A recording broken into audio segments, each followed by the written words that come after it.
আমাকে যদি প্রশ্ন করা হয় পৃথিবীতে মেয়েরা স্বার্থপর না ছেলেরা স্বার্থপর, আমি উঁচু গলায় চেঁচিয়ে বলে দেব আমরা ছেলেরাই স্বার্থপর। আমি সমাজে অনেক বিধবা নারীকে দেখেছি যে স্বামী মারা যাবার পর আবার বিয়ে না বসে যৌবন এর মোহ ত্যাগ করে হাতের মেহেদির রং উঠে গেছে মাটি কেটে মৃত স্বামীর সংসারের হাল ধরতে।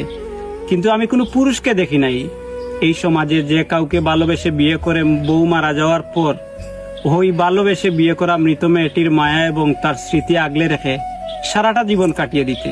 পুরুষ তুমি টক টক করে থেকে আনন্দে উল্লসিত হও মেয়েটা যখন ফার্মেসি থেকে চুপি সারে সেনোরার প্যাকেট কিনে। সারাদিন একটা মেয়ে রান্না বান্না ঘর গুছানো সংসারের সব কাজ করে হাতের ফুসকা ফেলেও তা লুকিয়ে রাখে, কাউকে দেখতে পর্যন্ত দেয় না।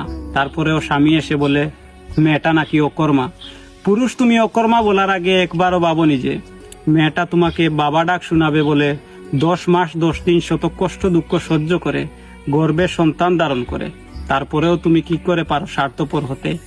12 হাত কাপড়ে ঢেকে রাখা মেয়ের দেহ থেকে কাপড় সরিয়ে নেওয়ার আগে ভাবতে পারো না তোমার ঘরের মা বোন ও একজন নারী।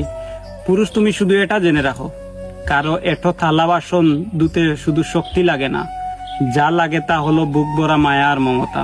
পুরুষ তুমি সারাদিন পরিশ্রম করে টাকা পাও আর তোমার সংসারে যে দিনরাত খাটাখাটনি করে তাকে সামান্য ভালোবাসা দেওয়াটা কি খুব বেশি বাড়াবাড়ি?